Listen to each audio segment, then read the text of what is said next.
ایران، امریکہ اور اسرائیل کی جنگ ایک مکمل کہانی۔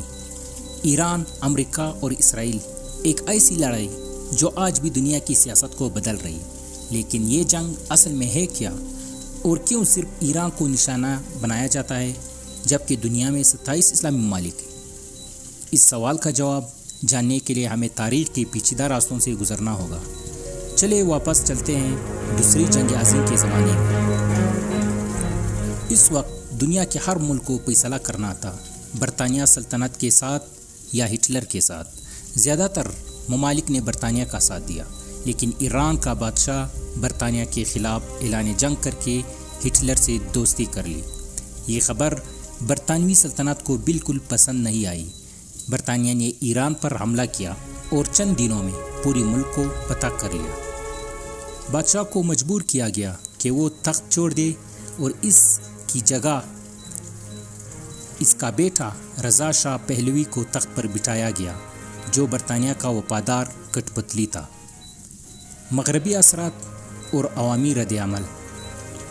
نیا بادشاہ ایران کو مکمل طور پر مغربی بنانے لگا۔ اسلامی روایت کو ختم کیا گیا، حجاب پر پابندی لگا دی گئی، مدارس اور مساجد بند کر دیے گئے اور موسیقی، شراب اور پارٹیوں کو فروغ دیا گیا۔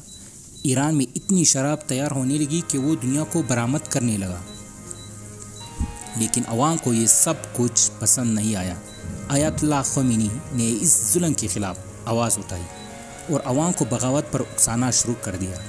بادشاہ نے انہیں گرفتار کیا اور جلا وطن کر دیا، لیکن خمینی کی آواز عراق سے لے کر ایران تک پہنچتی رہی اور عوام میں مقبول ہوتی گئی۔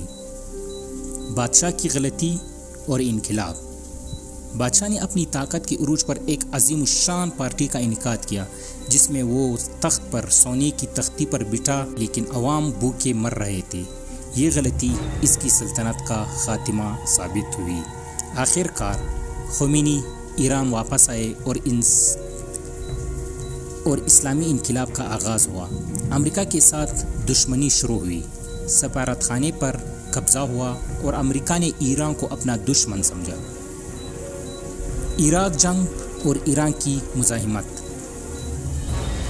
اس دوران عراق کے صدام حسین نے امریکہ اور عرب ممالک کی حمایت سے ایران پر حملہ کیا، جو 8 سال تک جاری رہا، لیکن ایران نے ہمت نہیں ہاری۔ خمینی کے بعد آیت اللہ خمینی ایران کے سپریم لیڈر بنے اور ایران نے ایٹمی ہتھیار بنانے کی کوشش شروع کی۔ پاکستان کے عبدالقادر خان نے خفیہ طور پر ایران کو سینٹریفیوج ٹیکنالوجی فراہم کی، جس سے ایران کی طاقت میں اضافہ ہوا۔ امریکی پابندیاں اور اسرائیلی حملے۔ امریکہ نے ایران کی ایٹمی صلاحیتوں کو خطرہ سمجھا اور سخت پابندیاں لگائیں۔ اسرائیل نے بھی ایران کے خلاف حملے شروع کیے اور ایران نے اپنے حامی گروہوں کو اسلحہ فراہم کیا۔ ایران کے سپریم لیڈر نے ایک تاریخی فتویٰ جاری کیا کہ ایٹمی ہتھیار اسلام میں حرام ہے، کیونکہ یہ ہے گناہوں کا قتل، اس سے بے گناہ مریں گے۔ لیکن عالمی شک و شباب ختم نہیں ہوئے۔ معاشی پابندیاں اور عالمی تعلقات۔ امریکہ نے پابندیاں مزید سخت کی، ایران کی معیشت تباہ ہو گئی، لیکن ایران نے چین، روس اور بھارت کے ساتھ تعلقات مضبوط کیے۔ 2015 میں ایران اور امریکہ کے درمیان جوہری معاہدہ ہوا، جس میں ایران نے ایٹمی ہتھیار نہ بنانے کا وعدہ کیا اور پابندی نرم ہوئے، لیکن ڈونلڈ ٹرمپ نے اس معاہدے کو ختم کر دیا اور دوبارہ پابندیاں لگائے، جس سے ایران کی معیشت پھر سے متاثر ہوئی۔ جدید دور اور کشیدگی۔ ایران نے اپنی ایٹمی سرگرمیاں دوبارہ شروع کی اور امریکہ نے ایران کی آرمی چیف قاسم سلیمانی کو ہلاک کر کے کشیدگی مزید بڑھا دی۔ ابراہیم رئیسی صدر بنے، جنہوں نے امریکہ اور اسرائیل کے خلاف سخت موقف اپنایا اور ایران کی ایٹمی صلاحیتوں کو بڑھایا۔ لیکن اب ایران کے نئے صدر نے اعلان کیا کہ امریکی ایٹمی ہتھیار نہیں بنائے گا اور امریکہ کے ساتھ مذاکرات کی راہ ہموار کرنے کی کوشش کر رہا ہے۔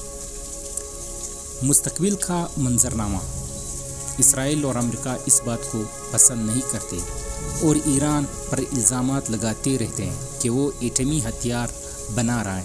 یہ لڑائی صرف 3 ملکوں کی نہیں بلکہ ایک عالمی طاقتوں کا کھیل ہے، جہاں ہر قدم پر جنگ کا خطرہ موجود ہے۔ تو آخر یہ جنگ کیوں؟ یہ طاقت شناخت، بقا اور خوف کی جنگ ہے۔ ایران نے کبھی جھکنے سے انکار کیا اور دنیا اس سے بڑھتے ہوئے سپر پاور کے طور پر دیکھ رہی ہے۔ یہ تاریخ کی وہ کہانی ہے جو بار بار دہرائی جا رہی ہے، جہاں لوگ اور ملک ایک دوسرے کے سامنے کھڑے ہیں، اور سوال یہ ہے کہ آئندہ باب کون کھولے گا۔ اگر آپ کو یہ کہانی پسند آئی ہو، ہمارے چینل کو سبسکرائب کریں تاکہ آپ کو ایسی مزید معلوماتی ویڈیوز ملتی رہے۔